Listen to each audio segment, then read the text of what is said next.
Perfecto, podemos comenzar, ¿bien? Vamos. Gabriel, te cedo la palabra, puedes comenzar. Sim, bueno. Boa noite, pessoal. Novamente, prazer estar com vocês aqui na nossa segunda aula do curso de Urgência e Emergência. Primeiramente, a gente pede desculpa, tivemos alguns imprevistos, tanto profissionais como pessoal, na segunda-feira, por parte minha, de não poder estar com vocês, mas hoje vamos estar recuperando esse tempinho aí. Como a gente deu início no segmento de aula, abordando inicialmente a questão do XABCDE, a questão de avaliação primária, da avaliação secundária, do atendimento voltado para urgência e emergência, discutimos algumas coisas com vocês, e hoje eu vou estar novamente com vocês passando a introdução do atendimento junto com algumas questões de trauma, para a gente estar dando seguimento à nossa aula, junto com o Dr. Samir, agradeço ao pessoal de marketing também, a Mabueno, que está dando assessoria para nós hoje na aula, e vamos seguindo aí, pessoal.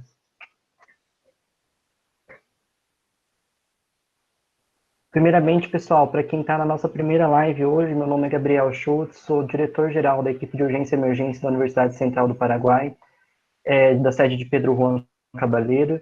Junto, em nome da equipe, agradeço a participação de vocês. Junto, em nome da nossa médica responsável, doutora Juliana, também dou boa noite e bem-vindos ao nosso curso de urgência e emergência. Pessoal, aula passada nós tivemos umas discussões sobre a questão do XABCDE, que seria a abordagem inicial a um paciente, a questão da evaluação de cena, a questão de avaliação da cena no contexto geral, a utilização de EPIs e assim por diante. Hoje nós já vamos dar uma entrada na questão onde se diz de sinais vitais, porque o paciente inicialmente, após a gente prestar os primeiros cuidados, a gente tem que avaliar a parte clínica desse paciente, o que esses sinais esse paciente vem apresentando para mim, para que seja ou não necessário certas medidas de intervenção imediata ou medidas de intervenções que podem vir aguardando de forma secundária, né? Alguns dos sinais vitais que a gente utiliza bastante em sala de trauma, em sala vermelha, e também dentro de ambulância, é a questão do pulso, né? A questão da respiração, que muitas das vezes a respiração a gente divide entre dois parâmetros, que seria a frequência respiratória, ou seja, a contagem de movimentos respiratórios por minuto, e a questão da oximetria de pulso, que é avaliada a partir do oxímetro, né? Temperatura corpórea é muito importante, principalmente quando a gente pega aquele paciente politraumatizado, aquele paciente onde teve uma exposição a fatores ambientais de forma bem intensa, onde também pegamos um paciente de PCR, que é a parada cardiorrespiratória, a questão do paciente pode parar por hipotermia, então assim, aqui nós vamos estar discutindo nas próximas aulas sobre isso também. E a pressão arterial, né, pessoal? A gente tem a pressão diastólica e a pressão sistólica, e também temos a pressão média, que é obtida por esse paciente, aonde vai dar para a gente também uma base bem boa em questão da hemodinâmica desse paciente, a questão da circulação desse paciente. E vamos detalhar um pouquinho mais sobre cada um. Quando a gente entra, pessoal, na questão de sinais vitais, vamos entrar ali, principalmente na questão de temperatura. Temperatura, pessoal, quando a gente fala do atendimento de urgência, aquele atendimento voltado para o atendimento de rua, que é o atendimento pré-hospitalar prestado pelas equipes de socorro, a gente faz avaliação de temperatura sim, porém, em algumas situações, não é frequentemente. Porém, dentro de sala de emergência, dentro da sala de trauma, nós trabalhamos bastante com questão de temperatura também. Aí que vem uma questão que eu gosto sempre de estar trazendo em minhas aulas com meus alunos, de um congresso que eu participei, onde a gente comentou sobre um fato que eu acredito que muitos de vocês são da área da saúde e vão concordar comigo. A hora que eu tenho esse paciente dentro da sala de emergência, muitas das vezes, pela questão de temperatura, tudo nós estamos com o ar-condicionado ligado.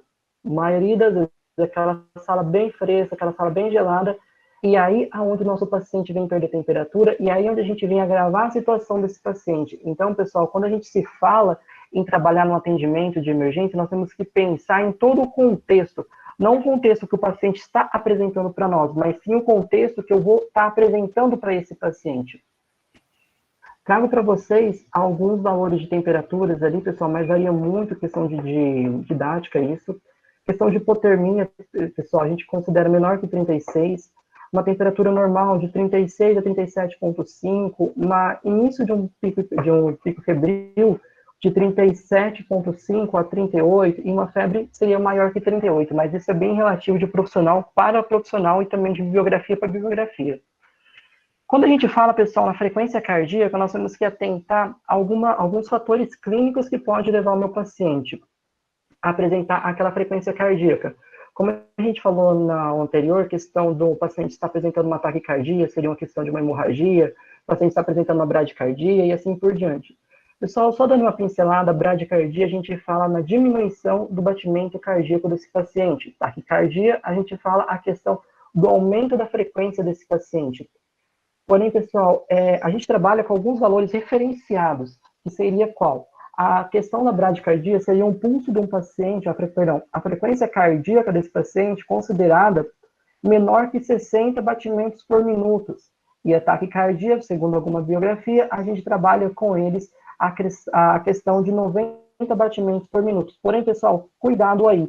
Quando eu estou falando de um paciente vítima de trauma, um paciente em estado grave, muitas das vezes essa taquicardia desse paciente vai ser considerada a partir de 100 a 120 devido aos fatores que esse paciente foi exposto, devido à quantidade que esse paciente passou de trauma local, a gente fala muito, a questão do nível adrenérgico que esse paciente está e o aumento dessa frequência desse paciente. A mesma coisa, pessoal, a questão de uma bradicardia. Eu pego aquele paciente já idoso, aquele paciente já acamado, aonde eu estou com uma frequência cardíaca dele ali, mantendo um parâmetro de 50, 52, Gabriel, está numa bradicardia severa?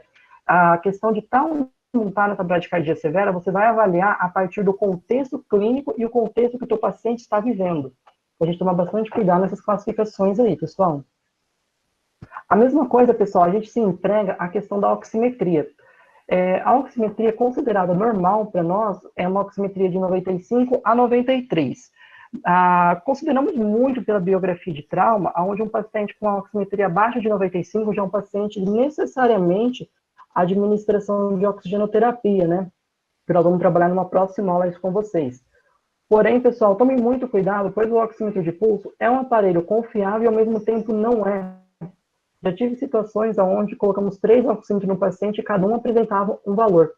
Geralmente, serviço de emergência, nós temos um monitor multiparamétrico, que tem um oxímetro um pouco mais seguro para nós trabalhar, mas mesmo assim a gente tem que ficar um pouquinho de olho ali nessa oximetria desse paciente. Muitas vezes, doutor, a oximetria está baixa, a oximetria está em 92, o paciente aí está entrando em sofrência respiratória, aí, reavalie essa oximetria, vê o dedo que você está posicionando esse oxímetro, se esse dedo está gelado, se esse dedo está limpo, como que está, pois tudo isso vem interferir na avaliação de oximetria do nosso paciente.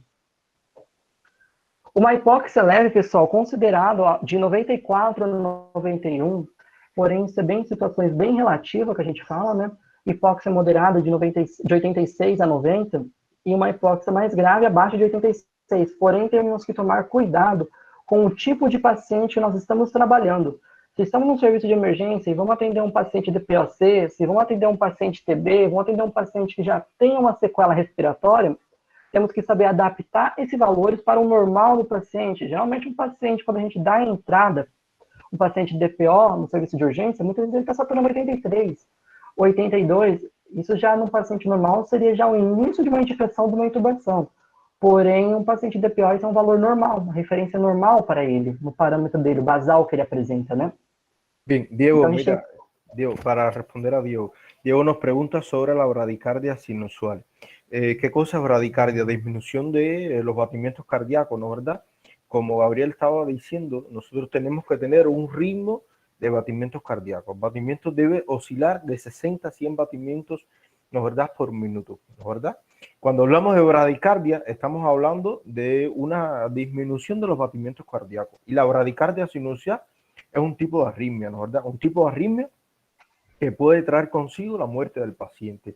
Las causas son muchas. Un infarto o las mismas arritmias me pueden provocar la bradicardia sinusoidal. ¿Entendido? Es la disminución de los batimientos y es una afectación del ritmo cardíaco. Recordar que el músculo cardíaco tiene su propio mecanismo de contracción, ¿no? ¿Verdad? Impulso eléctrico que se origina en el nodo sinoatrial, ¿no? ¿Verdad? Cuando cuando estamos hablando de una bradicardia sinusoidal, estamos hablando que puede estar afectado, está afectado el impulso eléctrico y estamos hablando que el paciente tiene menos de 60 batimientos por minuto y trae consecuencias consigo. Recordar, como yo les decía, la principal función del corazón es bomba, ¿no? ¿Verdad? Y si está afectada su función como tal por disminución del ritmo, trae consecuencias secundarias. Siga, Gabriel. Exatamente, doutor. E, pessoal, temos que ter em consideração também os valores de sinais vitais de paciente, variando de idade de paciente, variando de comorbidade que o paciente vem apresentando e variando também do fator que você recebe esse paciente, tá, pessoal? Sempre leva bem isso em consideração, questão de sinais vitais. Correndo. Pessoal, quando a gente vai abordar hoje questão de avaliação primária, que foi aquela avaliação que a gente trabalhou com todos, em questão do paciente estar consciente, o paciente estar respirando, o paciente tem pulso, que seria a aplicação do XABCDE, que foi aqueles passos que a gente revisou ao anterior. Agora nós vamos pular essa parte do XABCDE, como já foi dito, e nós vamos entrar na avaliação secundária, que costumamos dizer muito que é aquela avaliação do exame cefalopedial, ou seja, muito anteriormente falado como cefalocaudal e assim por diante, que seria a abordagem desse paciente desde o couro cabeludo até as pontas do dedo desse paciente.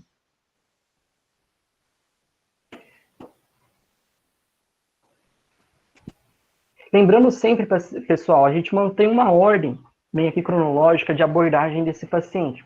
A gente divide, primeiramente, inicial, como cabeça e pescoço. Por que cabeça e pescoço, Gabriel? Primeiramente, pessoal, tome muito cuidado com lesões de escalpelamento, lesões de exposição de massa encefálica, que seja mais visível, ou exposição de calota craniana na parte da cabeça, pessoal. Pois o couro cabeludo, muitas das vezes, absorve e também, além de absorver, muitas das vezes o couro cabeludo encoberta várias lesões que o teu paciente está tendo. Pescoço, pessoal, a gente vai muito pela abordagem da cervical desse paciente, se tem algum desvio de vértebra, questão de traqueia, se está desviada, se não está, questão de abordagem da boca desse paciente na relação à cabeça ali, se o paciente está com trauma bucomaxifacial, que pode vir secundariamente obstruir a via aérea desse paciente, que esse paciente pode vir apresentar um edema de glote e assim por diante. Questão do tórax e abdômen, pessoal, aquela questão que nós abordamos na aula anterior. Se o meu paciente está com expansão bilateral de tórax, está com algum trauma penetrante em tórax, está com algum desvio, a questão de expansão torácica ali, o abdômen desse meu paciente, como que está? É um abdômen flácido, é um abdômen rígido em forma de tábua, que muitas vezes encoberto hemorragia interna ali, como que está o abdômen desse meu paciente? E que nem eu falei anteriormente, pessoal, na aula, e vou repetir hoje, acredito que até o final do nosso curso eu vou repetir cintura pélvica, pessoal. Cintura pélvica é uma das maiores causas de morte que a gente tem hoje, infelizmente, no atendimento pré-hospitalar, no atendimento de emergência, se não está de primeira, está na segunda causa mais frequente de morte. Pois é uma da região, pessoal, aonde encoberta muito sangramento e muitas das vezes a gente vai diagnosticar um trauma pélvico de forma tardia, aonde que eu vou descobrir muitas das vezes esse trauma quando meu paciente já está chocando na mesa, quando meu paciente já está entrando fazendo uma parada por uma hipovolemia. Então, pessoal, a questão daquela avaliação da pelve ali, a palpação da pelve, que eu vou falar daqui a pouco com vocês, é de extrema importância. No passo quarto, pessoal, a gente tem as extremidades inferiores do paciente, ou seja, os ossos longos, fêmur, por ali, se tem alguma fratura evidente, se tem uma fratura exposta, se não tem, se tem algum desvio, se tem alguma deformação. Muito importante apalpar, se tem alguma lesão de vaso ali na região, uma região de vasos importante, que pode evoluir o paciente para um choque bem rápido. E o passo 5, pessoal, extremidades superiores. Como assim extremidades superiores, pessoal? Avaliação de braço, avaliação de mão desse paciente. Pessoal, quando a gente vai iniciar uma avaliação secundária, mantendo o segmento, a gente aborda um lado por vez do paciente, e a pessoa que está realizando a avaliação secundária, somente ela conversa na cena. Os demais da equipe, sendo no atendimento pré-hospitalar, sendo na sala de emergência, mantém o silêncio e evita contato ou estímulo com o paciente, para evitar que essa avaliação seja interferida. Só dando uma revisada aí, pessoal, que eu falei cabeça, a gente busca feridas, contusões no couro cabeludo, no rosto, saída de sangue pelo nariz, pessoal, saída pela boca, pelo ouvido, que pode significar alguma outra lesão interna de extrema importância. Lesão no olho, pessoal, aquele fratura de base de crânio, geralmente olho de guaxinim, rebaixamento do nível de consciência do paciente, ali temos que tomar bastante cuidado também. O aspecto da pele do paciente de rosto, pessoal, geralmente é o primeiro contato que nós temos é com o rosto desse paciente. Esse paciente está pálido, esse paciente está com uma pele fria, esse paciente está sudoreico, ou seja, com suor excessivo, que já caracteriza para mim sinais de hipovolemia aí nesse paciente, sinais graves já. Pessoal, o pescoço, geralmente, a gente vai avaliar, como eu falei para vocês anteriormente, questão do pulso carotídeo, mas e se o paciente já está verbalizando, pessoal, a gente já está com o paciente com pulso ali, né? Mas sempre é importante não pular etapas. Tórax, pessoal, que nem eu falei para vocês, avaliação mais detalhada, o abdômen da mesma forma. Juliano nos está preguntando en el chat cómo identificar un trauma de pelvis. Primero, los traumas de pelvis es una urgencia. Los traumas de pelvis son uno de los traumatismos que me ocasionan shock en los pacientes. Y una de las causas es porque recordar que en la pelvis están los grandes vasos, ¿no es verdad? Y al lesionarse las pelvis me puede lesionar uno de estos vasos, ya sean las ilíacas, los femorales, y provocarme grandes sangramientos. ¿Cómo lo voy a visualizar? O sea, cuando nosotros hacemos una evaluación del paciente, nosotros siempre tratamos de hacer en urgencia por el tipo de trauma y a la impresión tratamos de ver si hay presencia de alguna contusión, o sea, que nosotros podamos ver o lesión a nivel de la zona, ¿no es verdad? Porque el paciente sufrió, vamos a suponer que sufre un trauma. Independientemente se moviliza y en salas de cuidado una de las cosas que nosotros vamos a hacer es radiografía, ¿verdad? Sin principalmente de los grandes radiografía con el equipo de radiografía, ¿no verdad? Principalmente de los grandes huesos que me pueden provocar grandes sangramientos y la pelvis es uno de ellos. Y la conducta siempre va a ser quirúrgica. ¿Por qué? Porque tanto los traumas de pelvis, tanto los traumas de huesos largos me pueden traer consigo shock y muerte en el paciente. Incluso postquirúrgico, estos traumas de grandes huesos me van a hacer émbolos muchas veces. Por tal motivo son pacientes que se tienen que colocar remedios de anticoagulación y demás, porque ellos posteriormente pueden hacer émbolo y un émbolo inestable me puede causar un infarto, ¿no es verdad? Tanto cardíaco como cerebral y muerte posterior al paciente. O sea, son una de las lesiones más temidas, son los traumatismos de pelvis, doctor, son los traumas de pelvis. Y la conducta va a ser quirúrgica por el médico, o sea, por el médico ortopédico, que es quien atiende la parte de los huesos, ¿no? ¿Verdad? Sí, Gabriel. Exatamente, doutor. E um dos traumas pélvicos, pessoal, Sí. eu pincelo bastante nessa questão de trauma pélvico, porque eu já perdi bastante paciente em serviço de emergência por questão de trauma pélvico. Então a gente tem que tomar muito cuidado na avaliação pélvica, pessoal. Se está com dúvida de uma fratura ou de um trauma na pelve, faça uma imobilização nesse paciente. No final dessa live, eu vou estar publicando no Instagram da equipe de urgência algumas avaliações pélvicas, alguns exemplos de imobilização pélvica para vocês estarem dando uma acompanhada melhor. E, pessoal, trauma de ossos longos é uma das causas que mais faz o seu paciente chocar na mesa. E quando a gente percebe, muitas das vezes, é um choque praticamente fatal. Então, por isso que a gente tem que ter muito atendimento ali. Pessoal, na avaliação secundária, entrando em extremidades, a gente vem aquela abordagem de braços, pernas, buscando feridas e deformidade. Quando a gente fala em deformidade, pessoal, a gente tem muito por ironia e por costume dizer, muitas das vezes o paciente vem apresentando uma suspeita de fratura. Não, pessoal, essa não é a terminologia correta de se aplicar. A gente aplica ao paciente, quando a gente vai passar o caso de um preceptor, vai passar o caso de um profissional que vai assumir esse paciente, se não tem nenhum exame de imagem que me comprova uma lesão nesse membro, que não tem nenhum exame de imagem que me comprove, a não ser uma questão de uma lesão exposta, onde o osso saiu para fora, houve um rompimento que você consegue visualizar nitidamente, a gente usa o termo de deformidade, ou seja, aquele membro não está na posição anatômica de origem dele, com crepitação óssea, ou seja, ao a mim fazer a avaliação, ao eu apalpar aquele local ali, eu senti a crepitação daquele osso. Então, esse meu paciente, desde eu falar assim, doutor, paciente apresentando uma suspeita de fratura. Não, eu vou passar como paciente apresentando uma deformidade com crepitação óssea no local de lesão ali. Y otra cosa, miren, ¿qué pasa con los huesos? En el caso de los huesos largos, ya estoy hablando sea fémur, ya sea los demás huesos largos.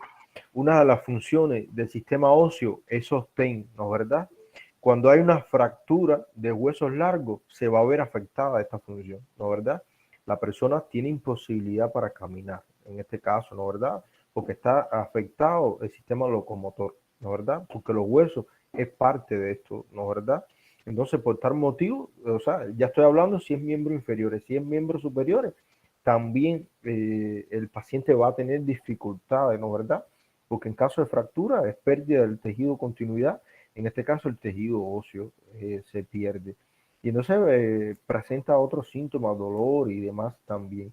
Y los huesos, como tienen abundantes vasos sanguíneos, porque los huesos tienen tanto lo que es el endostio como el periósteo de los huesos, tanto hueso compacto y esponjoso, tiene vasos sanguíneos, tiene vascularización, tiene abundante vasos sanguíneos, los huesos nos van a sangrar, sangran, y por esto también pueden ser causa de shock, como Gabriel estaba hablando, ¿vio? Entonces, nada, nos preguntaba en el chat, trauma de tórax, o sea, en el caso del trauma de tórax, miren, ¿qué pasa? Los traumatismos de tórax, igual que la pelvis, son traumatismos que son muy cuidados. ¿Por qué? El tórax o la caja torácica me va a cuidar órganos vitales, ya sea pulmones, ya sea corazón, ¿no es verdad? Que son órganos vitales. Si el paciente sufre un traumatismo de tórax, por ejemplo, una ruptura costal, una fractura de una costilla, va a afectarse lo que es la respiración, ¿no es verdad? Tanto el proceso de inspiración y expiración. El paciente no va a referir dolor.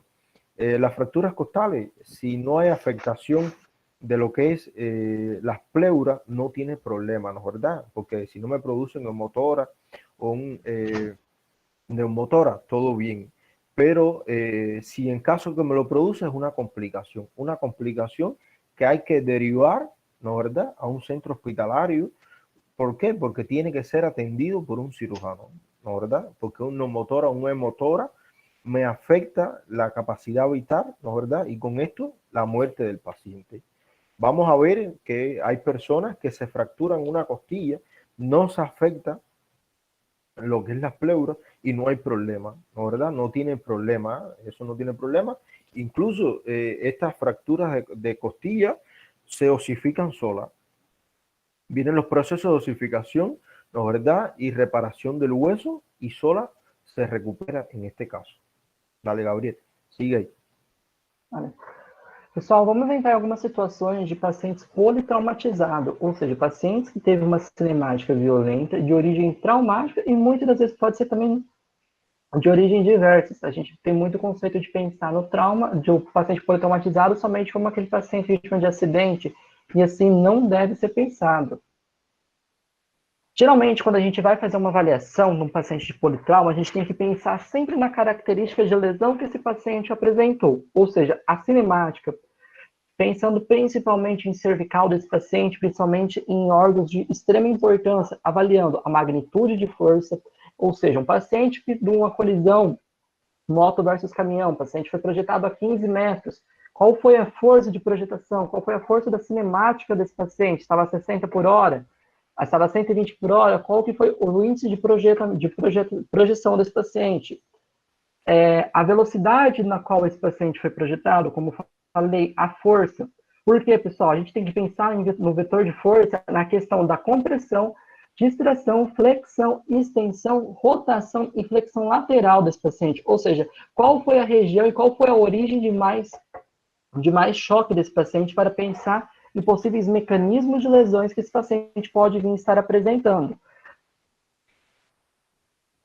A questão quando a gente vai entrar, pessoal, em questão de vértebras cervicais, a gente pensa naquela cervical estável, naquela cervical instável, na questão da avaliação secundária no pescoço ali do paciente, uma palpação, se tem alguma vértebra crepitando, se alguma vértebra desviada, tem que tomar um cuidado mais na imobilização e no transporte desse paciente de forma secundária.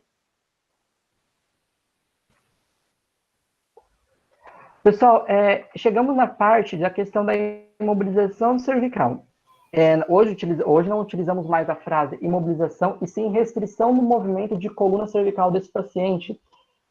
Até recomendo vocês que estão assistindo esse vídeo, que gostam de urgência e emergência, tem um canal no YouTube chamado IBRAP, Instituto Brasileiro de Atendimento Pré-Hospitalar, que é coordenado pelo Dr. Leonardo, já esteve em Ponta Porã, junto com o pessoal da Luta e com o Hermes ali, dando umas palestras bem bacanas sobre o atendimento pré-hospitalar, sobre restrição de movimento.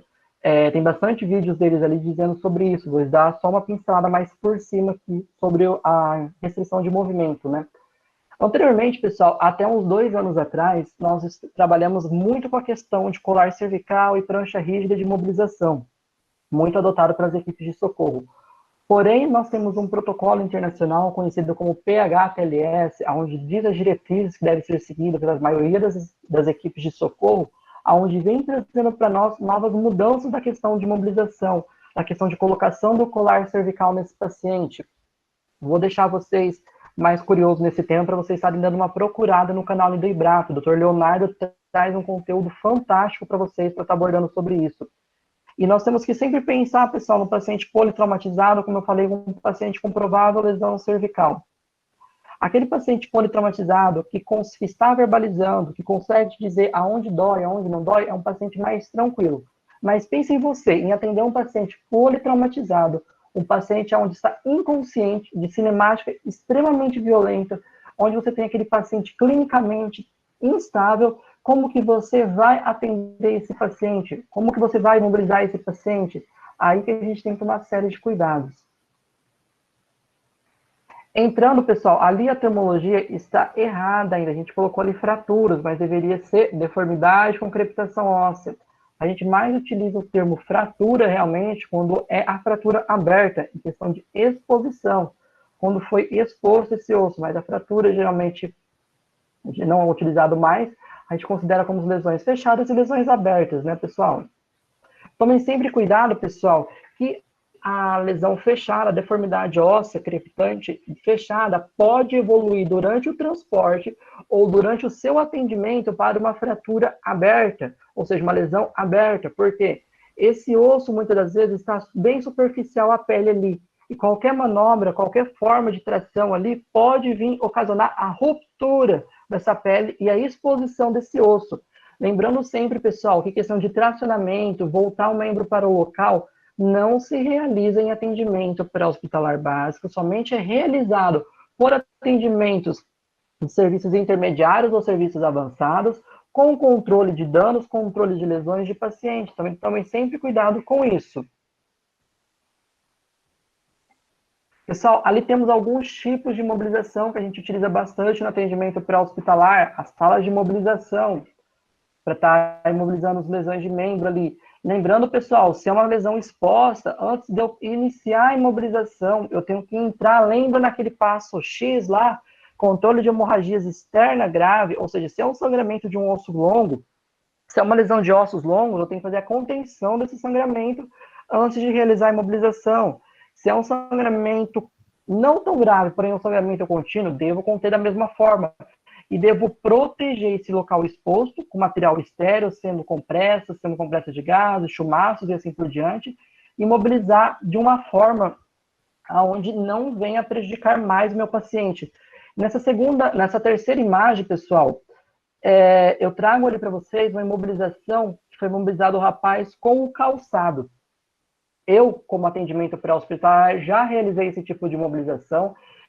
Tenho bastante discussões entre colegas sobre isso, aonde eu trago para vocês. Você chega numa cena, aquele paciente está com uma fratura exposta ali no pé dele, está com uma fratura exposta ali na perna dele, está praticamente avulso, ou seja, está praticamente solto o pé dele da perna. Você vai retirar esse calçado no atendimento pré-hospitalar básico, sem analgesia, sem controle de grandes sangramentos do local ali, e ocorrendo o risco de fazer uma amputação nessa perna desse paciente, ou você vai imobilizar da melhor forma, com maior segurança, levando esse paciente para uma sala de emergência, levando esse paciente para um cenário onde a gente tem controle parcial de danos, onde eu tenho hemoconcentrados, onde eu tenho material de suporte avançado. Então, sempre vocês têm que pensar em causar menos mal ao paciente.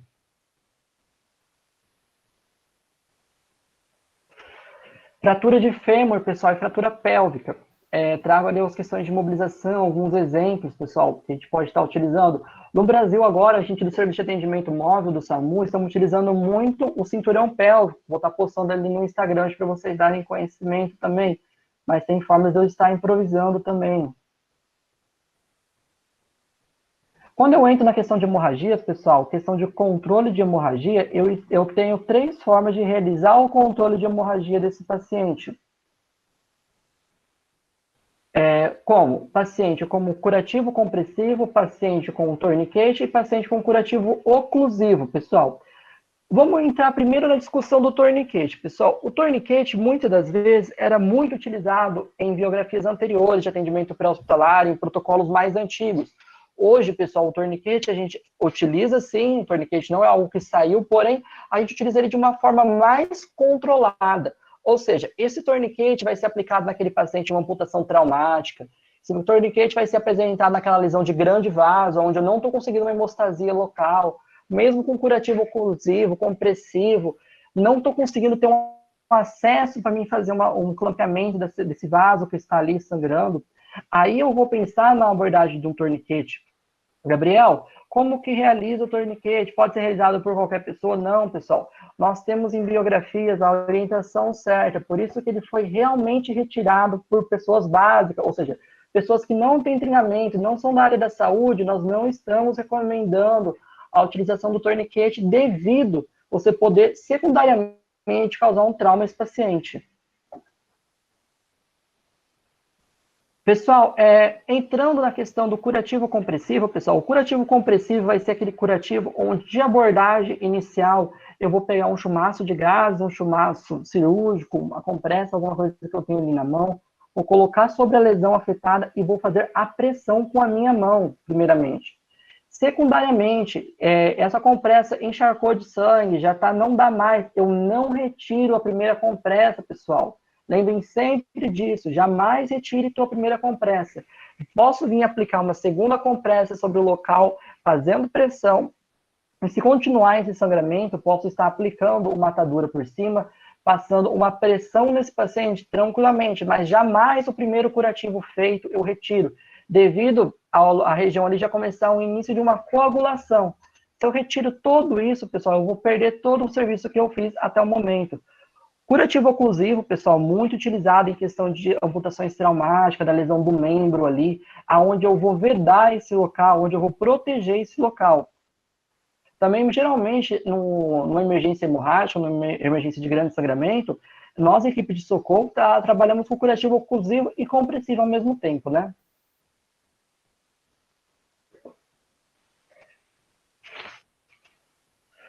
Pessoal, entrando agora em trauma torácico, trauma abdominal, trauma perfurante, lembramos sempre a questão, isso eu acredito que vai para a vida de vocês para sempre, se você atende um paciente onde ele está com trauma penetrante, está com objeto encravado, seja em tórax, seja em crânio, seja em qualquer região, jamais se retira esse objeto. Ou seja, jamais retire essa faca, jamais retire isso que estiver encravado. Como que eu vou transportar esse paciente? Como que eu vou atender esse paciente? Vou tentar imobilizar esse objeto para que durante o transporte, durante a transferência, não saia esse objeto, não venha a perfurar, entrar mais esse objeto. E também, pessoal, quando a gente se trata de ferimento por perfurações de arma de fogo, conhecido como PAF, eu tenho que saber se essa bala, se esse trajetório entrou e saiu, muitas das vezes antes de eu realizar o curativo compressivo ali, para estar passando para a equipe. E observar também se esse ferimento, como que é a borda desse ferimento, se esse ferimento está ocasionando pneumotórax nesse meu paciente, se não está, vou falar com vocês daqui a pouco sobre isso, como atender um paciente pneumotórax no suporte básico. Pessoal, a gente tem geralmente uma conduta muito básica que vem sendo aplicada em medicina de guerra há muitos e muitos anos anterior, que é o tratamento do pneumotórax aberto, geralmente, aquele pneumotórax de tensão daquele paciente, que consiste num curativo conhecido a nível mundial como curativo 3 ponta, curativo valvulado, curativo de pressão, tem várias formas e vários nomes dados aí para ele. Que significa o quê, pessoal? Que vai ser um quadrado, principalmente a gente utiliza muito aquele plástico que vem na compressa de gases, que praticamente está um pouco estéril ali, higienizado, a gente utiliza muito ele ali. Que vai ser um curativo, onde a gente vai colocar sobre a lesão. Mas, Gabriel, quando e qual forma de lesão que eu vou colocar? Geralmente, pessoal, bem característico a um paciente pneumotórax aberto é a saída de ar junto com o sangue. Por quê? A pleura desse paciente ele foi lesionada, ou seja, esse paciente vai entrar praticamente em um colapso devido à entrada de ar. Ou seja, a gente tem que permitir que durante a inspiração desse paciente a gente consiga fazer uma válvula de pressão ali. utilizando esse curativo 3 lados. Lembrando sempre, pessoal, da fixação, são 3 pontos fixadas. Por natureza e por características mais adequadas, a gente sempre deixa a borda final desse curativo aberta, que é onde a gente vai ocasionar essa válvula de pressão, fazendo que quando o paciente inala, ou seja, quando o paciente inspira, vai fazer como se esse curativo vai grudar na parede, fazendo uma válvula ali, evitando que ar entre. E vai permitir o escape de ar que está no acúmulo torácico ali desse paciente também.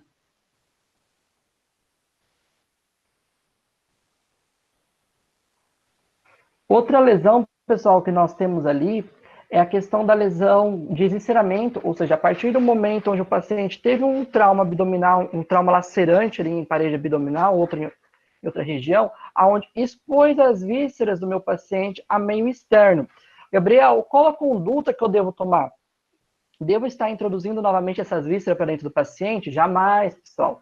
Nós vamos estar protegendo esse local. Foi conforme eu falei numa aula anterior, pessoal, na aula anterior com vocês, a questão da proteção. Como que eu vou realizar essa proteção?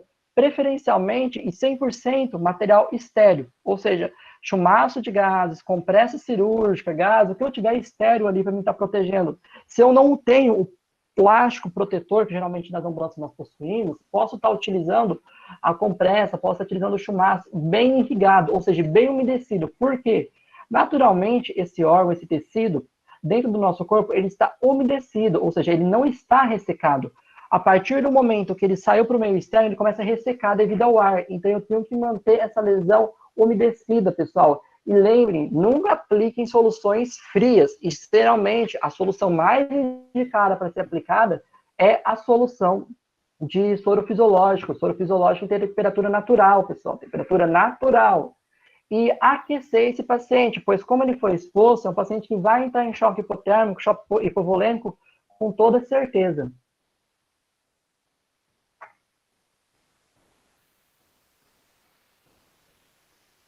Pessoal, na nossa aula introdutória de paciente politraumatizado de hoje, foi essas abordagens iniciais que nós tivemos, a questão de evisceramento, a questão do pneumotórax aberto, a questão da lesão de perfuração, objeto introduzido em cavidade paciente, questão de hemorragias, questões de fraturas de fêmur, abordagem de imobilizações, características de lesões traumáticas, questão do colar cervical ali. Agora eu vou abrir aqui o chat para ir tirando dúvidas e conversando com vocês.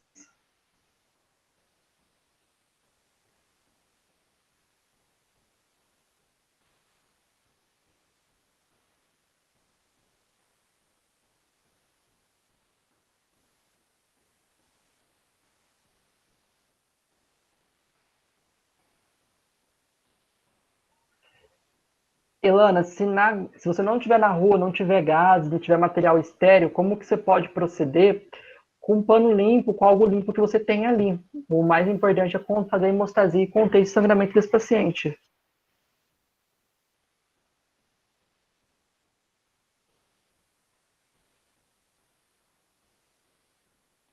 Puedo utilizar también en caso que no tengan solución salina, ¿no verdad? Clorosodio, agua, ¿no verdad? Agua embotellada, o sea, sellada, no vayan a pegar tampoco agua a la tornera, ¿no verdad? Y con un paño limpio pueden ayudar en este caso, ¿vio?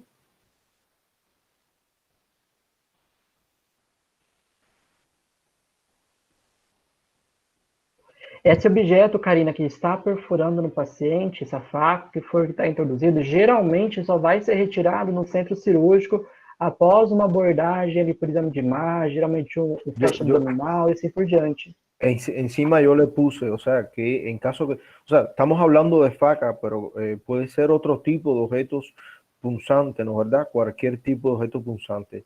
Se va a retirar solo en el quirófano, ¿no verdad? Porque tú sabes que él entró, pero no sabe las lesiones que él pudo ejercer hacia adentro. Y las lesiones que tampoco, si tú los retiras o sea, no ser en un salón o un quirófano, ¿no verdad? Porque si nosotros lo retiramos en la rúa, él cuando entra lesiona, ¿no verdad? Las paredes, ¿no verdad? Lesiona piel, los epitelios y demás. Pero cuando sale también va a volver a retirar. Y tampoco sabemos si afectó algún gran vaso, si afectó un órgano, ¿no verdad? Por tal motivo, ninguna faca, ningún objeto punzante que penetre a nuestro cuerpo puede ser retirado. Ningún objeto que penetre a nuestro cuerpo puede ser retirado. ¿Qué es lo que se va a hacer? Se va a fijar al cuerpo del paciente para el traslado y va a ser retirado en un centro quirúrgico. Jaqueline, você me perguntou a questão do... Não, perdão, Fabiano me perguntou a questão de ferrugem, se esse objeto... Geralmente a gente já faz uma profilaxia de antibiótico terapia nesse paciente, já dá a entrada com vacina de tetânica, já dá a entrada com todo aquele protocolozinho ali nesse paciente, não importa se está ou não, né? Sí, evisceración. Hay una diferencia entre evisceración y hernia, ¿no es verdad?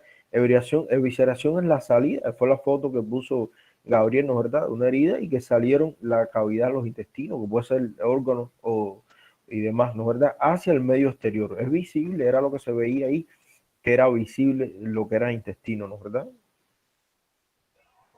Ellen, você me perguntou em questão da intubação orotraqueal, em questão de TCE. A maioria dos casos, a gente faz uma avaliação desse TCE desse paciente, conforme o nível de consciência desse paciente. Se é um paciente onde ele vem apresentar um nível de consciência baixo, um Glasgow, que é o nível de consciência padronizado por nós, igual ou abaixo de 8, é um indicativo de uma intubação.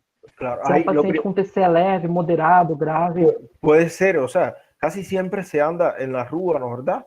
Con equipo para medir la saturación. En caso, una de las cosas que vas a hacer es o sea, de un modo urgente, conferir el Glasgow para ver y tratar de dar un puntaje, ¿no es verdad? Y de ahí los demás evaluaciones que se estaba hablando, ¿no es verdad? Sobre los principales signos vitales, incluido la oximetría, para ver la saturación, ¿no es verdad? Eso es cuando usted, antes de incorporarlo a la ambulancia, cuando lo incorporas a la ambulancia, ya se hace una evaluación completa, ¿no es verdad? De todos los signos en este caso. E também a gente pensa, pessoal, eu aprendi com um preceptor meu em emergência aqui, que a gente trabalha muito em questão da intubação, quando a gente fala, muita gente quer intubar o paciente, porém a gente tem alguns critérios de intubação desse paciente, se sim ou não. Que na questão de pressão desse paciente, pois eu vou ter que induzir esse paciente a série de drogas, opioides, drogas neurobloqueantes, e eu posso perder esse paciente da intubação. Então a gente tem que bem que dar uma evaluação, temos que bem dar uma avaliada no contexto geral desse paciente antes de realizar o procedimento.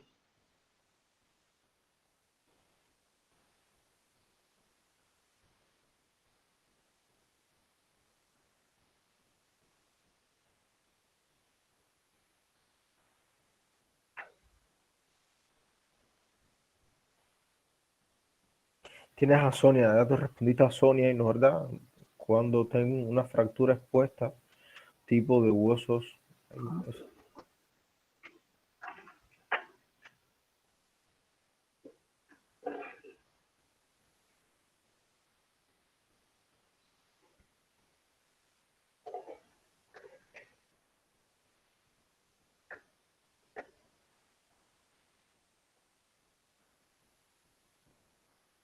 Tienes a Sonia, ya te respondiste.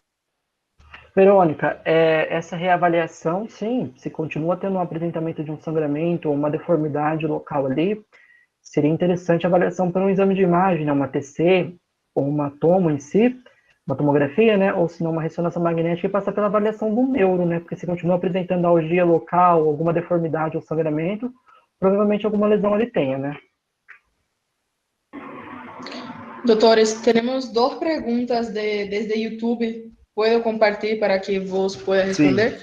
Sí, comparte ahí para responder. Bueno, ¿en cuánto tiempo del curso un alumno de medicina que no sea formado consegue estar apto para realizar este tipo de atendimiento en emergencia? Otra cosa, la responsabilidad del atendimiento caso venga a tener una muerte, ¿cómo funciona en los días actuales? Bien, primera pregunta, le voy a responder.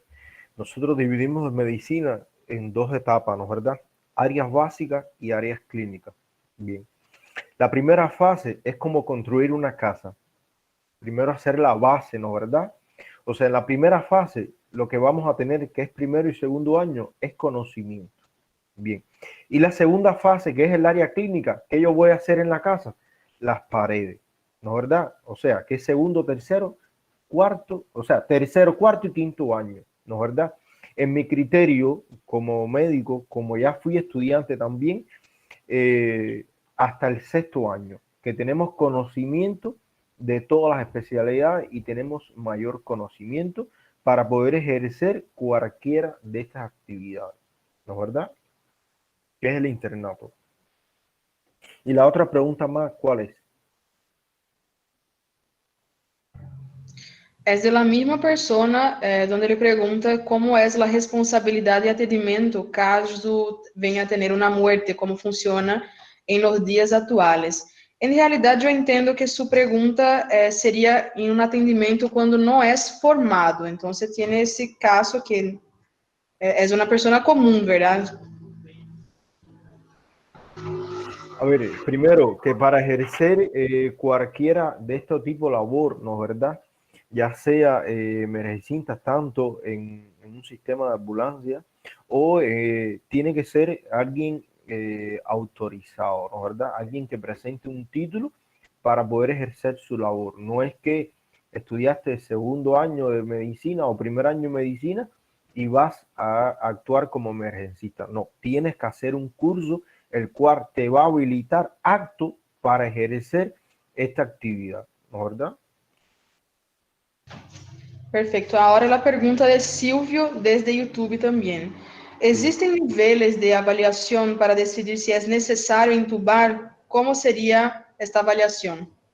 Bien, mira, como decíamos anteriormente, la evaluación es general, ¿no es verdad? Hay que medir, ¿no es verdad?, el grado de simetría y el glajo del paciente, que es lo primero que cuando nosotros vamos a llegar.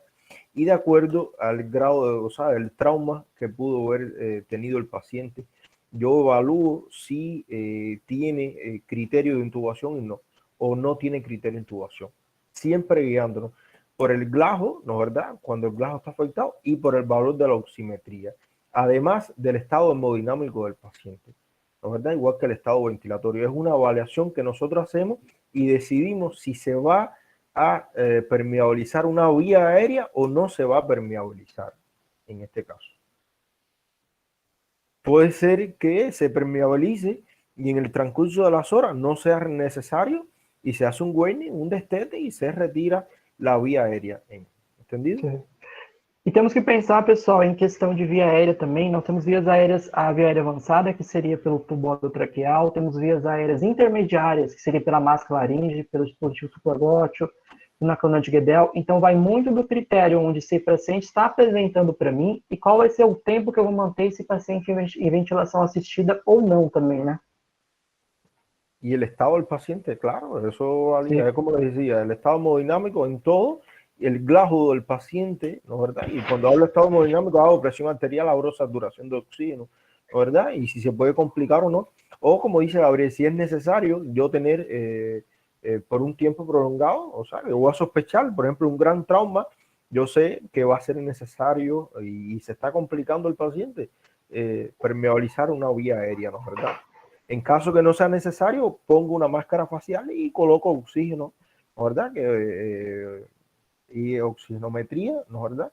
Disculpe, oxigenación y posteriormente evaluación, a ver cómo él va evolucionando el paciente. Ellen, a questão do Glasgow de intubação, até biografias anteriores trabalhava com Glasgow A7, inferior ou igual a 7 indicativo de intubação, porém hoje nós trabalhamos com Glasgow igual ou inferior a 8 indicativo de intubação Sí. com avaliação clínica do paciente. Es como decía, Glasgow con 8 y más la clínica del paciente, el estado hemodinámico, ¿no es verdad?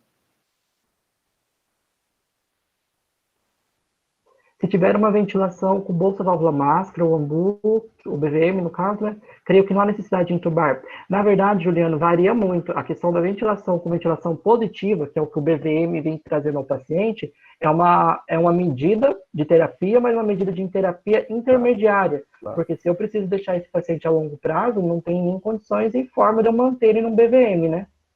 O sea, en los medios actuales de hoy hay un tipo de ventilación que no es invasiva, ¿no es verdad? Sí. Sin necesidad, o sea, solo con una máscara y se da oxigenación igual ¿no verdad? Y ayuda en este caso. E como a gente está vivendo, pessoal, essa época de pandemia, eu falo por trabalhar em serviços de emergências que a gente está tendo bastante mudança também, questão dessa ventilação com o BVM também, há várias coisas que estão mudando para nós também, o respaldo, questão de ventilação por gerar aerosol, não gerar, utilização do filtro bacteriano e assim por diante. Então, a via aérea é uma aula bem bacana que dá para a gente querer trabalhar aqui também. Mônica, geralmente, desvio de tráquea do paciente, é uma das lesões muito complicada para a intubação. Geralmente, por algumas experiências, a gente opta pela lâmina reta, que é a lâmina do laringo, né?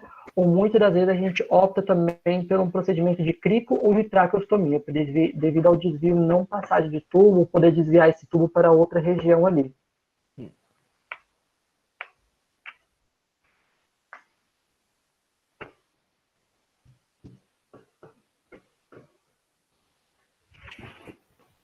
Podemos cerrar por hoy. Sim, claro. Yo estoy cansado y me disculpen ahí, yo me paso el día todo. Imagino.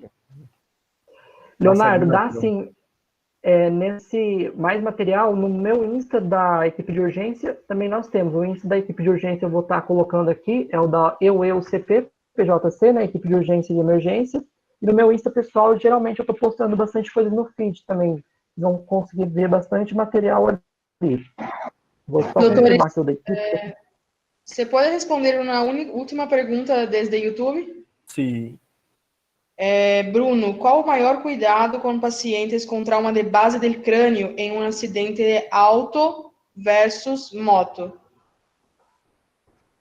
Maior cuidado no paciente com trauma base de crânio.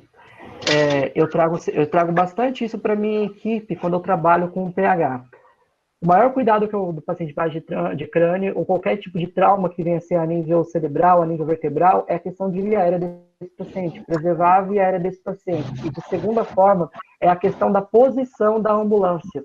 Muitas das vezes eu venho trabalhando com isso com as equipes, é a gente colocar, geralmente a ambulância está inclinada, e geralmente a maca da ambulância pode estar inclinada, trazendo mais pressão para o crânio desse paciente, ou seja, aumentando o nível de pressão intracraniana do paciente. Então, os cuidados em si, se for um suporte básico de vida, é a oxigenoterapia, se tiver com uma equipe intermediária, com o enfermeiro ali, pegar um acesso venoso no paciente, se rebaixar o nível de consciência, o enfermeiro emergencista tem habilidade técnica de passar uma máscara laringe, e se tiver uma equipe avançada, fazer uma intubação orotraqueal nesse paciente e entrar com medidas de suporte já, né? Perfeito. Bien. Gracias, muchas gracias a todos, ¿vio? Gracias a todos, buenas noches para todos. Y hasta segunda feria, ¿no verdad? Segunda feria ahí vamos a estar de nuevo hoy. Sí. Y un agradecimiento especial hoy para Luca, que está nos auxiliando desde YouTube haciendo la transmisión en vivo. Sí, ya vi, muy excelente, en verdad. Gracias a ti, más, gracias a todos ustedes. Gracias, Gabriel, gracias a todos, en verdad. Gracias por hacer que mis locuras, como digo yo, se hagan realidad, ¿vio? Las cosas que a mí se me ocurren se hagan realidad, ¿vio? Muito obrigado, pessoal. Boa noite, em nome da equipe de urgência. Até mais, até segunda-feira com vocês.